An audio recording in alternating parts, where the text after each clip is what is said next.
Bonjour et bienvenue à la formation d'aujourd'hui. Dans cette petite vidéo, je vais vous instruire et vous montrer comment créer un fichier legacy à partir du fichier principal qu'on appelle autrement les fichiers legacy master file.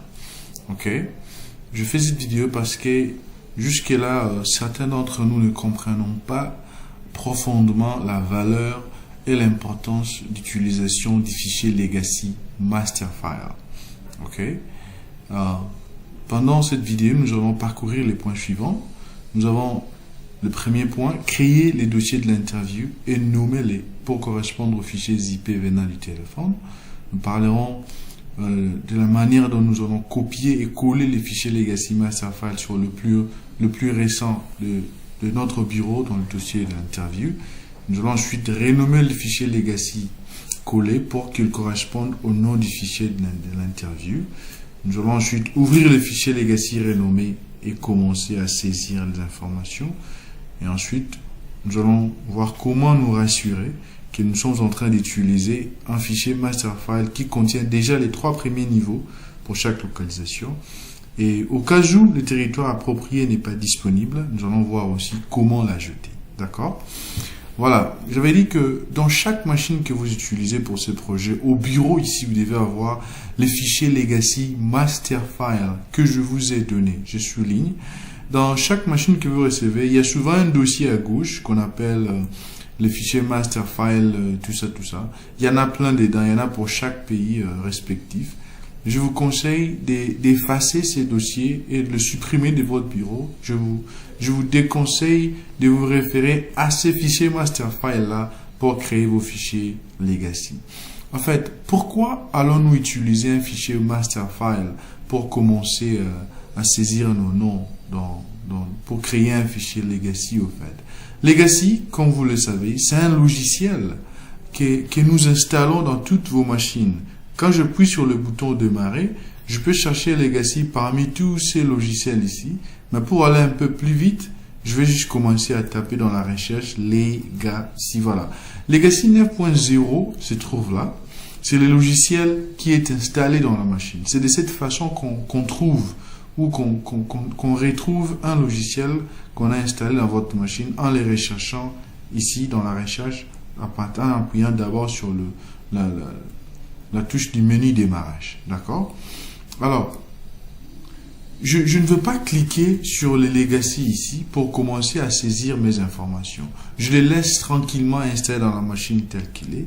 Je vais plutôt me référer à un fichier modèle, un fichier qui va nous servir de canevas pour insérer les noms dans legacy. Le fichier master file ici que vous voyez devant vous, je peux le comparer à un fichier Word vide. Je prends toujours l'exemple d'un bulletin. Dans une école, le directeur remet les modèles de bulletins à chaque instructeur ou à chaque enseignant. Et c'est ces modèles-là qu'ils vont utiliser juste pour mettre les noms des élèves et mettre les points.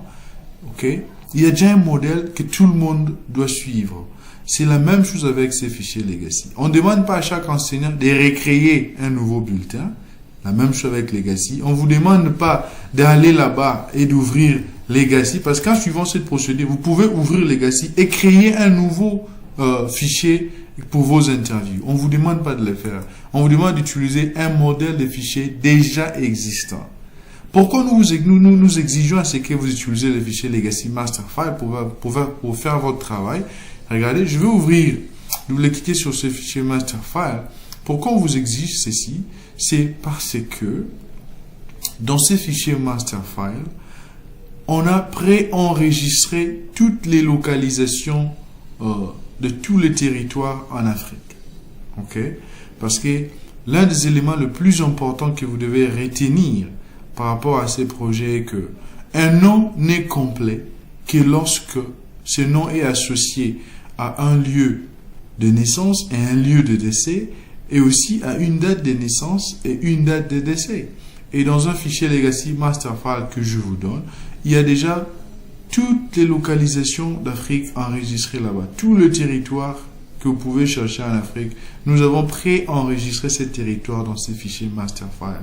Et tout ce que vous viendrez, à chaque fois que vous ajoutez les noms d'une personne et vous voulez maintenant associer ces noms à un lieu de naissance ou un lieu de décès, vous tapez seulement les noms du territoire que vous cherchez et les restes apparaîtra automatiquement. Nous déconseillons aux gens de créer un fichier legacy vide et ils commencent à insérer les noms et le lieu par lui-même. C'est strictement interdit parce que vous devez le savoir. Pour que votre interview soit payée, vous devez vous assurer que pour chaque nom, le lieu de naissance est représenté par 4 niveaux de localisation, c'est-à-dire les pays, la province, le territoire, ainsi que les villages, n'est-ce pas? Je vais changer mon legacy en français, comme ça, quand on va l'utiliser, vous n'avez pas de problème à les comprendre, d'accord? Donc, je réponds ce que j'ai dit. Pour chaque nom que nous saisissons, nous devons avoir 4 niveaux de localisation par rapport au lieu de naissance et au lieu de décès.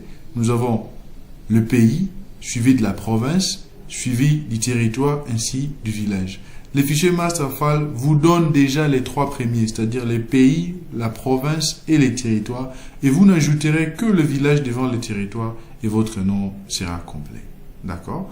Pourquoi j'étais inspiré à faire cette vidéo? Parce que j'ai reçu de travaux venant du terrain, d'une équipe qui était sur le point de soumettre. Je me suis rendu compte que cette équipe n'avait pas utilisé les fichiers legacy masterfile que j'ai donné. Si vous n'utilisez pas les fichiers masterfile, vous pouvez toujours créer un fichier, soumettre et insérer des noms, vous créez des lieux quand vous voulez, mais ça sera pénible lorsque nous réalisons, après avoir inséré 1000 ou 10 000 noms, qu'on n'a pas suivi la procédure appropriée. Ce n'est pas un humain, en fait, qui vérifie que vos lieux de naissance et de décès sont répertoriés à 4 niveaux. Okay? C'est une machine. C'est une machine qui répertorie cela. Alors, avant d'évoluer, je vais prendre un fichier PDF que vous avez tous, un article qu'on a publié sur la manière de créer le fichier legacy. Nous allons juste lire quelques extraits et nous allons comprendre et puis nous allons continuer. D'accord? C'est dans le point 7 de ces vidéos, là où on parle de localisation. On dit format. Tous les lieux doivent être représentés par les 4 niveaux, à savoir village, district, région et pays. Pour le cas de la RDC, c'est village, territoire, province et pays. Quand vous faites rentrer les lieux, commencez par cliquer les districts ou le niveau 3, pour notre cas. Commencez par taper les noms du territoire approprié. C'est possible que les districts, la région ou le pays apparaissent. Je reprends pour le cas de la RDC. Commencez par taper les noms du territoire et c'est possible que la province et les pays apparaissent. Continuez à cliquer jusqu'à ce que les lieux justes apparaissent. Sélectionnez l'endroit juste sur votre clavier. Vous pouvez cliquer tabulation ou bien cliquer à la fin du champ ou bien au début là et puis vous tapez les noms du village. On dit une fois le lieu du village, c'est cliquez, juste aller là-bas, une fois le lieu du village est sauvegardé, il a ajouté la liste des endroits, vous pouvez commencer à taper les villages et tout le lieu apparaîtra. Qu'est-ce que cela veut dire? Une fois que j'ai choisi, pour les cas ici, ils avaient tapé Accra. En tapant Accra, Greater Accra à Paris, Ghana, et tout ça apparaît automatiquement. Et ils sont venus juste devant Accra, ils ont ajouté Sharon, virgule, espace. Maintenant, ce point D veut simplement dire que dès que vous ajoutez Sharon dans les cas de ces fichiers legacy, Sharon va rester pour tous les noms que vous ajouterez plus tard. Si je vais ajouter l'enfant de Joseph Smith ici, et lui aussi il était né à Sharon, qu'est-ce qui va se passer? Je vais plus taper Accra pour faire apparaître les deux autres et ensuite ajouter Sharon. Dès que je tape Sharon, Sharon que j'ai tapé pour le père apparaîtra pour les restes des gens ici. Et cela n'a à voir qu'avec ces fichiers legacy dans lesquels vous êtes en train de travailler. J'espère qu'on est ensemble dans ces points. Alors, nous allons quitter ces documents. Si vous continuez, personnellement, vous allez lire la suite ici. Là, on explique quelque chose que vous connaissez. Tous les fichiers legacy doivent contenir les noms de la personne interviewée, Les informations de la personne interviewée dans Legacy doivent être conformes aux informations dans les fichiers zip des interviews. On va faire ça juste en dernière minute pour vous rappeler. Alors, je vais revenir au niveau de mon bureau. J'ai devant moi ces dossiers d'interview qui vient du terrain. Et à côté de mon dossier d'interview, j'ai le fichier master file que je vais utiliser. Je l'ai ouvert et je me suis assuré en essayant d'ajouter une personne que, en cliquant sur ce flèche sur les lieux, je vois qu'il y a déjà des territoires et toutes les localisations préenregistrées. Je suis dans le bon, je ferme. Alors, je ferme aussi le fichier Legacy en question. Je le ferme carrément. Et je reviens ici. J'entre dans mon dossier comment soumis. Plutôt quel dossier nous allons utiliser. On va prendre un exemple très simple comme ce qu'on a devant là. Dans la semaine 2, on nous a envoyé 2 interviews seulement. C'est ce qu'on va utiliser pour le cas de cet exemple. Les interviews qui nous ont été envoyées sont les interviews venant de CD22. Okay? L'un de nos contractants qui travaille dans les Hauts-Katanga. Okay? Voilà, qu'est-ce qui va se passer? J'ai dit dans ma procédure, pour créer un fichier Legacy, nous devons d'abord créer le dossier de l'interview. Comme la procédure l'indique, créer le dossier de l'interview et nommer-les pour correspondre au fichier zippé venant du téléphone. Ensuite, nous allons copier le fichier Legacy Master File, le plus récent, de notre bureau, et nous allons le mettre dans ces dossiers d'interview que nous allons créer. Alors, je vais revenir ici dans ma soumission. Première étape, créer un dossier et nommer-les pour correspondre au nom du fichier zippé. Très simple. Je clique d'abord, je vais d'abord prendre le nom, je sélectionne le fichier en question, j'appuie sur F2, puis je clique sur CTRL-C. Vous ne le voyez pas, mais c'est ce que je fais. Ensuite, je viens en bas, je clique droite, je descends, je dis nouveau, dossier, et je fais CTRL-V. J'ai collé les noms, voilà, j'ai créé un dossier et je l'ai nommé pour correspondre au nom du fichier zippé. Et je vais prendre le fichier zippé, je vais les jeter à l'intérieur là-bas, n'est-ce pas? Ok. Si vous ouvrez à l'intérieur, vous allez voir le fichier zippé est déjà là. Mais pour une manière un peu amateur, regardez ce que je vais faire. Je sélectionne le fichier zippé, je clique droite, je viens en bas, je dis renommer, rename en français, renommer. Ok, je reviens là-bas, je clique droite, je copie, je sors, je crée encore. Maintenant, je viens, je dis nouveau, dossier, et je colle en cliquant droite, paste, coller, les noms que j'avais copiés, et puis je viens, je glisse les fichiers zippés à l'intérieur. Voilà, j'ai devant moi 2 dossiers d'interview. À la fin de la journée, ce sont ces 2 dossiers que je vais soumettre au Ghana pour le paiement.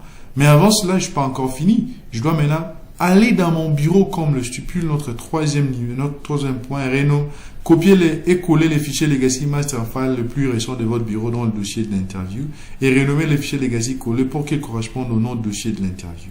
Voilà, qu'est-ce que nous allons faire? Nous allons revenir dans notre bureau. Regardez, le Legacy Master File est là. Je le prends, je le coupe pas. Je vais juste le copier parce qu'il va rester là pour toujours et à jamais sur mon bureau pour me servir pour tous mes entretiens futurs. C'est cette interview-là qu'on utilise. J'ouvre. Voilà. Je viens. J'ouvre ces dossiers d'interview. À côté, là, je colle mon fichier Legacy Master File. Regardez comment il est nommé tel qu'il était au bureau. J'ouvre encore ici et je colle. L'étape 3 me dit renommer le fichier Legacy Master File que je viens de coller dans ces dossiers pour correspondre au fichier zippé. Voilà. F2, CTRL-C, FD, CTRL-V. Voilà. Il est nommé de la même manière. Je sors, je fais la même chose ici. FD, CTRL-C, FD, CTRL-V. Voilà. J'ai mes 2 dossiers nommés. Ce n'est qu'à partir de cet instant ici que je peux double-cliquer sur mon fichier Legacy, l'ouvrir et commencer ma saisie. D'accord? Alors, j'ajoute un bonus pour cette formation. Quel est le tout premier nom que vous commencez à saisir dans un fichier Legacy? Quel est le tout premier nom? C'est le nom du premier ancêtre. Où tirez-vous le nom du premier ancêtre? Je vais sortir, je vais venir dans le fichier compressé, je double-clique. Ok. Je ne veux pas les décompresser, j'ai juste double-cliqué pour lire et voir. Je clique celui-là. Je cherche le fichier qu'on appelle le fichier metadata. Je double-clique sur le fichier metadata. Voilà. Je les contenus du fichier metadata. On me dit que cette interview a été faite par Clearance Business Group. Il y a tous les détails là. Mais je cherche le nom du premier ancêtre. Voilà, on dit first ancestor. First name, prénom. Même si votre application mobile est en français, c'est les contenus de ces fichiers metadata sera toujours en anglais. Alors, ne vous tuez pas. Là, je vois la latitude et la longitude, c'est-à-dire le GPS a été bien activé dans mon téléphone. C'est un fichier metadata parfait. Voilà. Ce qui m'intéresse en premier lieu ici, c'est le nom du premier ancêtre qui est là et le nom de la personne qui a été interviewée qui est là. D'accord? Je commence par les premiers ancêtres. Je dis, le premier ancêtre, son prénom, c'est Kadima. Et le last name, qui est le nom de famille, s'appelle Wambikai. Vous devez vraiment faire attention. Vous devez copier exactement ce qu'il y a ici. Je reviens ici, dans mon fichier Legacy. Je vais cliquer pour attacher une personne comme nouvelle personne. Regardez qu'est-ce que je fais. Je vais même le mettre côte à côte pour vous faciliter un peu la tâche. Je le mets ici. Et j'ai réduit mon fichier. Il ne me permet pas de le faire. Voilà, je reviens ici. Je vais faire ceci. Je place ces messieurs-là. Comment s'appelle, quel est le prénom? Le prénom, first name, c'est le prénom de notre premier ancêtre, c'est Kadima. Voilà, je viens là, je tape Kadima. Ok? Les patronymes, pour notre cas ici, les patronymes, c'est le nom de famille. Ok? Pour s'assurer, je peux venir seulement là, je dis Wakadima. Et Wambikai plutôt. Je copie et je viens là, je colle les patronymes. Les noms du premier ancêtre est parfaitement écrit. N'est-ce pas? Et ne vous référez pas au fichier venant du terrain.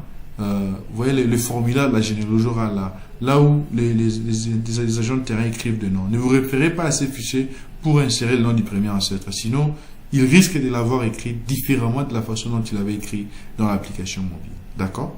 Vous ferez la même chose pour les premiers, plutôt la personne que vous avez interviewée. Voilà, pour les lieux, ok, je vais prendre un exemple. Monsieur Kadima Wambikai est né, par exemple, on avait estimé, on s'est rendu compte qu'il était né en EST 1800 ou 1900 exactement. Ok? C'est là qu'il était né. On a aussi estimé qu'il est mort en EST 1965. D'accord? On a fait notre estimation. Maintenant, quand il s'agit d'insérer les lieux de naissance et les lieux de décès, c'est à ce niveau ici que nous faisons appel à la méthode que je vous ai enseignée, que les lieux de naissance et les lieux de décès doivent être représentés par 4 niveaux de localisation. La machine ou Legacy vous propose déjà 3 niveaux. Ok? Disons que ce monsieur ici était né à Massina. Si je cherche Massina là, Massina ne m'apparaît pas. À chaque fois que je tape, vous tirez bien. Massina n'est qu'une commune, il ne va pas apparaître. Massina se trouve dans Tchangu, qui est un territoire de la province de Kinshasa. Ok? Nous l'appelons autrement district de Tchangu. Ok? Je vais chercher, je tape T, S, H. Voilà. Tchangu apparaît. Et il apparaît pas seul. Tchangu, Kinshasa, République démocratique du Congo. Et je vais venir devant Tchangu. Je clique là-bas et puis je tape Massina, virgule, espace. Est-ce que vous me comprenez? Je ne vais pas venir, je commence à taper moi-même, je dis, disons par exemple la personne était décédée où? Il était décédé à Bandundu, dans Massimanimba. Ok? Massimanimba, c'est un territoire, mais la personne était décédée à Mosango. Suivez très bien. Je ne vais pas commencer à taper moi-même, je commence à taper Mosango, virgule, espace, Massima. Non, ne faites pas ça, s'il vous plaît. Ok? Cherchez Massimanimba qui est le niveau 3. Voilà. Non. Voilà. Vous voyez, Massimanimba apparaît. Je n'ai même pas fini de taper. Il apparaît. Je m'arrête là. Il dit qu'il est dans Kwilu. Il arrive aussi du Congo. Et puis je viens devant Massimanimba. Je tape Mosango, virgule, espace. Vous comprenez? C'est comme ça que vous insérez les lieux. je vous dis, pour vous assurer que vous utilisez les fichiers legacy appropriés, rassurez-vous qu'il y a plein de territoires des 3 niveaux. Vérifiez qu'il y a 3 niveaux. 1, 3. Voilà. Et vous fermez. Vous avez tout ce que vous cherchez et vous tapez enregistrer. Et la personne est enregistrée avec les 4 lieux. 1, 2, 3, 4. 1, 2, 3, 4. Voilà. Enregistré. Ok? Mais qu'est-ce qui se passe si je suis en train de chercher un territoire qui n'est pas préenregistré ici? Ok? Ce fichier masterfile a été créé pour les gens pour correspondre aux exigences de la machine qui fait vos audits. Parce que les 4 liens tels que mentionnés là-bas, ce n'est pas une personne qui les vérifie, c'est une machine qui fait une correspondance avec votre fichier masterfile et ce qui a, plutôt le fichier legacy que vous avez soumis et ce qui est déjà enregistré dans la machine qui fait les audits de vos interviews. Alors, disons par exemple que je vais ajouter un lieu. Ok, je vais ajouter un lieu et je commence à taper les territoires n'apparaît pas. Ok, je prends un exemple. Je suis dans le Congo central et je veux ajouter les territoires de Kimvula. Kimvula est un territoire, n'est-ce pas? Mais j'ouvre par exemple cette personne, je tape Kimvula est là. Vous voyez comment il apparaît? Disons par exemple que je vais taper un autre territoire, mais qui n'existe, qui n'est pas préenregistré dans mon fichier legacy. Je vais prendre l'exemple, disons il y a un territoire ou un district à Kinshasa qui s'appelle Kingakati. Je sais que Kingakati n'est pas un district ou un territoire, mais je suis en train de simuler seulement. Ok, je sais que c'est dans Kinshasa, mais je le cherche ici, je ne le trouve pas. Je tape Kingakati, il n'apparaît pas. Ah, ok. Mais si je tape Tchangu apparaît. Ce que je vais faire, je copie d'abord ce qui apparaît. Tchangu, donc Kinshasa, ça apparaît. Je fais copie. Je viens ici, dans cette flèche, je clique la flèche là. D'accord? Tchangu apparaît, mais Kingakati n'apparaît pas. Qu'est-ce que je vais faire? Je vais ajouter. Ajouter. J'enlève Tchangu là. Je mets Kingakati. D'accord? Quand je mets Kingakati, j'ajoute, j'enregistre. N'est-ce pas? Vous voyez, je mets un territoire qui s'appelle Kingakati, Kinshasa, Democratic Republic of the Congo. Maintenant, quand je ferme et je reviens ici, ok, je cherche un lieu qui s'appelle Kingakati, Kinshasa apparaît automatiquement. Vous comprenez? Donc, c'est comme ça que vous ajoutez un territoire qui n'est pas disponible. Et les restes des villages, vous ajoutez devant là-bas. Je peux dire le village Kabila. Son fief. Virgule, espace. Et dans Tchangu aussi, je peux ajouter, par exemple, je peux ajouter la commune ou je peux ajouter même un quartier. Je peux dire Mapé là. Tout ce que vous ajoutez devant les territoires ne me concerne pas. Mais rassurez-vous qu'il y a 4 lieux tels que j'ai énumérés et les 3 premiers viennent de la liste. Ok? Voilà. Et j'ai dit enregistrer. Moi, je n'ai pas mis des noms, juste en sortir. Voilà. C'est un peu l'explication que je voulais vous donner pour vous éviter tout le trouble qui est lié à des erreurs venant du ROC. Le problème avec les ROC, c'est quoi? Je ne veux pas dire que ça fait partie de leur défaut. Quand vous envoyez un dossier d'interview, dès qu'il remarque que, par exemple, le nom du premier ancêtre n'est pas écrit de la manière qu'il faut, il continue pas les restes de la vérification. Il vous remet d'abord pour corriger celui-là. Et quand vous ramenez, corrigez, et il descend et vérifie que les lieux n'étaient pas bons, il vous ramène encore. Je suis désolé, mais c'est comme ça que ça marche. Alors, pour éviter qu'on vous ramène des dossiers que vous fassiez des va-et-vient à tout moment avec le ROC, suivez très bien mes vidéos, corrigez ce qu'il faut corriger, enseignez de la bonne façon et rassurez-vous que vos agents sont super bien formés. Je dis et je vous remercie. Juste comme rappel, voilà les étapes que nous avons parcourues. Créer les dossiers de l'interview et nommer-les pour correspondre aux fichiers IP devenant du téléphone. Copier et coller les fichiers Legacy Masterfile les plus récents de votre bureau dans le dossier d'interview. Renommer les fichiers Legacy collés pour qu'ils correspondent au nom du dossier de l'interview. Ouvrez les fichiers Legacy, renommer et commencer à essayer les informations. Assurez-vous que vous utilisez un Masterfile contenant déjà les 3 premiers niveaux pour chaque localisation. Au cas où le territoire approprié n'est pas disponible, ajoutez-les. Voilà, merci et bonne journée. Bye bye.